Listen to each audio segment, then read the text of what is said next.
Hello friends. आज हम उपभोग का सिद्धांत, जीवन चक्र परिकल्पना, जिसे लाइफ साइकिल हाइपोथेसिस भी कहते हैं, उसके बारे में जानेंगे। जीवन चक्र परिकल्पना या लाइफ साइकिल हाइपोथेसिस एक सिद्धांत है जो बतलाता है कि लोग अपने जीवन काल में अपनी खपत और बचत के व्यवहार की योजना कैसे बनाते हैं।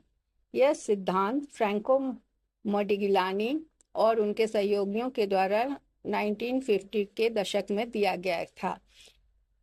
लोग अपनी वर्तमान आय के आधार पर ही खर्च नहीं करते हैं। उनका मानना था कि इसके बजाय वे अपने अपेक्षित जीवन काल के आय के आधार पर अपनी खपत की योजना बनाते हैं, अर्थात पूरे जीवन काल में जो उनकी आय होगी इसके आधार पर अपनी खपत या अपने उपभोग की योजना बनाते हैं। लक्ष्य अपने जीवन काल में उपभोग को स्थिर रखना है, भले ही आय में उतार या चढ़ाव हो।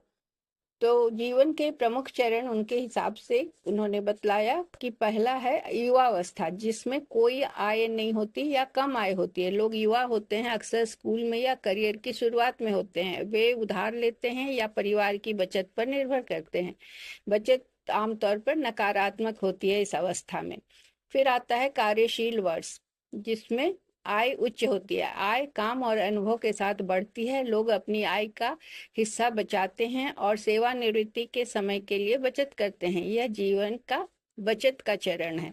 सेवानिवृत्ति, कोई काम नहीं, कोई आय नहीं, लोग काम करना बंद कर देते हैं, आय कम हो जाती है या बंद हो जाती है। वे अपने कार्यशील वर्षों के दौरान जमा की गई बचत को खर्च करते हैं। इसे हम ग्राफ के द्वारा भी दिखा सकते हैं। एक विशिष्ट ग्राफ में आय के एक हम्प आकार के वक्र को दिखाता है, जो कार्यशील वर्षों के दौरान बढ़ता हुआ बतलाता है और सेवानिवृत्ति के बाद गिरता हुआ। एक अपेक्षाकृत सपाट उपभोग वक्र, जो दर्शाता है कि लोग समय के साथ अपने खर्च को स्थिर रखने की कोशिश करते हैं। इसकी धारणाएं, लोग आगे की ओर देखते हैं और अपने पूरे जीवन की योजना बनाते हैं। यह मानता है कि लोग तर्क संगत हैं और जीवन काल उपयोगिता को अधिकतम करने का लक्ष्य करते हैं।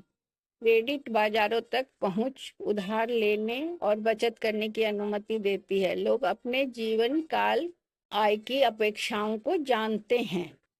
इसका परिणाम, अस्थायी आय परिवर्तन खपत पर बहुत कम प्रभाव डालते हैं। स्थायी आय परिवर्तन जब होता है तो खपत में बड़े बदलाव आते हैं या उपभोग में बड़े बदलाव आते हैं। खपत का तात्पर्य उपभोग से है।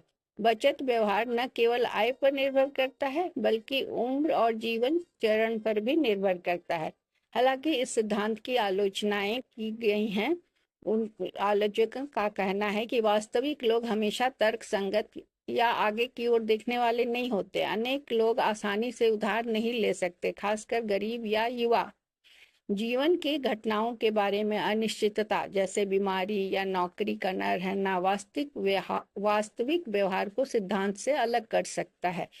तो यह निष्कर्ष निकाला जा सकता है कि जीवन चक्र परिकल्पना एक शक्तिशाली ढांचा है जो समझने में मदद करता है कि लोग विभिन्न उम्र में कैसे और क्यों बचत और उपभोग करते हैं। यह अर्थशास्त्र में व्यापक रूप से उपयोग किया जाता है, विशेष रूप से सेवानिवृत्ति व्यवहार, पेंशन प्रणाली और राजकोषीय नीति के प्रभावों का विश्लेषण करने में।